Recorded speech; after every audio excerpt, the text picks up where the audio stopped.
કરજણ તાલુકાના ચોરંડા ગામે ફરીદાબેન બેગે ગામના સમર્થકોને લઈને સરપંચનું ઉમેદવારી ફોર્મ ભરી ઉમેદવારી નોંધાવી। હાલ સ્થાનિક સ્વરાજ્યની ગ્રામ પંચાયતોની ચૂંટણી આવતા કરજણ તાલુકાના 58 ગામોની ગ્રામ પંચાયતોની ચૂંટણી જાહેર થતાં કરજણ તાલુકાના ચોરંડા ગામે એક મહિલા ઉમેદવાર જેનું નામ ફરીદાબેન બેગ એ પોતાના સમર્થકો લઈને ગઈકાલે કરજણ તાલુકા પંચાયતમાં આવી સરપંચ પદની ઉમેદવારી લઈને ઉમેદવારી નોંધાવી। ફરીદાબેનને મતદારોને ગામના વિકાસ જેવા કે લાઇટ, પાણી, રોડ, રસ્તા, વૃક્ષારોપણ કરવાની બાહેધરી આપી હતી।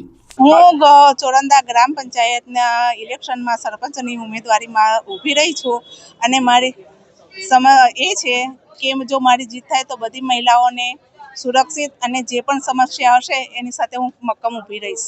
ગામના વિકાસ માટે પાણીની સમસ્યા છે, ઘણી ગટરની છે, રોડની છે અને ઘણી બધી સમસ્યા છે મહિલાઓની, એની સાથે હું મક્કમ રહીને સાથ આપીશ। અને ચોરંડા ગામમાં અત્યાર સુધી વૃક્ષો કપાયા છે એની અમે વૃક્ષો વાવીશું અને ગામ ચોરંડા ગ્રામ પંચાયતની ચૂંટણીના સરપંચના ઉમેદવારી નોંધાવી છે। અમે વિકાસ કરવા માટે ઉમેદવારી નોંધાવી છે। ઘણા લોકો કહે છે કે ઉમેદવારી નોંધાવો, અત્યાર સુધી ચોરંદામાં બહુ જ વૃક્ષો કપાયા છે, પણ અમે વૃક્ષો વાવવા માટે આવ્યા છીએ। પાણીની સમસ્યા નવી નગરીમાં ખરેખર હતી, તે ટાઈમ પર ગામ લોકો કોઈ જ નવી નગરીને સાથ આપ્યો નહીં, સમર્થન બી ના આપ્યો।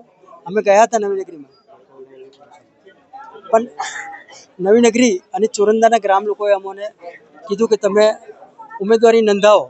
સ્ત્રી ઉમેદવારે મારે મિસિસને ફરીદાબેનને ઊભા રાખ્યા છે અને લોકોનો સાથ અને સહકાર છે।